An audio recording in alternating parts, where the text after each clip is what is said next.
चंडीगढ़ के मेयर चुनाव में जो कुछ हुआ उसके नए वीडियो आ चुके हैं, जिस पर अधिकारी ने चुनाव करवाए थे उसे सुप्रीम कोर्ट ने फटकार लगाई है।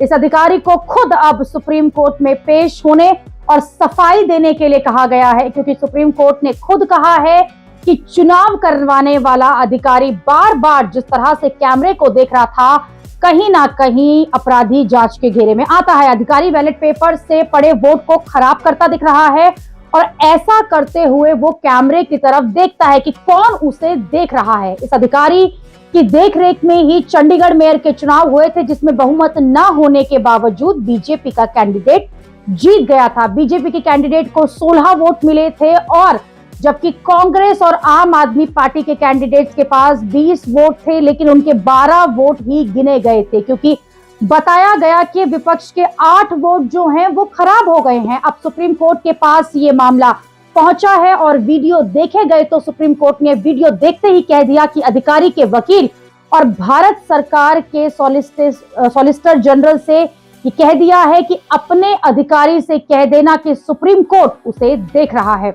और सुप्रीम कोर्ट इस तरह से लोकतंत्र की हत्या नहीं होने देगा, क्योंकि चुनाव प्रक्रिया की पवित्रता ही इस देश को स्थिरता देता है। सुप्रीम कोर्ट ने पंजाब हरियाणा हाईकोर्ट को झटका लगा है, क्योंकि सुप्रीम कोर्ट ने कहा है कि हाईकोर्ट अंतरिम आदेश पारित करने में फेल रहा, जबकि पहली नजर में ऐसा होना चाहिए था कि अंतरिम आदेश पारित किया जाना था।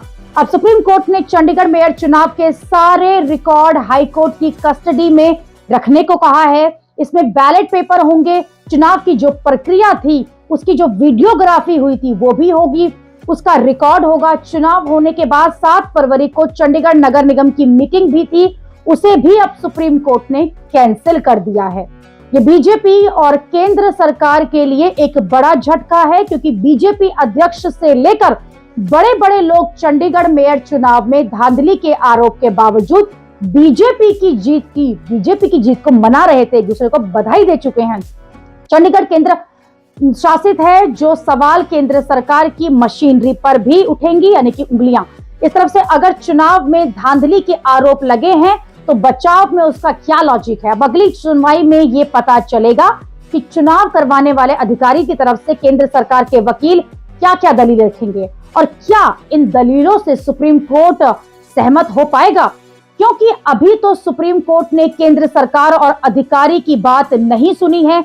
सुप्रीम कोर्ट ने सिर्फ वीडियो देखकर ही गुस्सा दिखाया है, लेकिन क्या पता कल को कोर्ट में सरकार की दलीलें सुनकर कुछ और रुख बदल जाए। इसलिए सुप्रीम कोर्ट के तीखे कमेंट सुनकर ही विपक्ष को लड्डू नहीं बांटने चाहिए, क्योंकि कई मामले ऐसे देखे गए हैं जिसमें तीखे कमेंट तो हुए लेकिन बाद में फैसला उल्टा ही आया।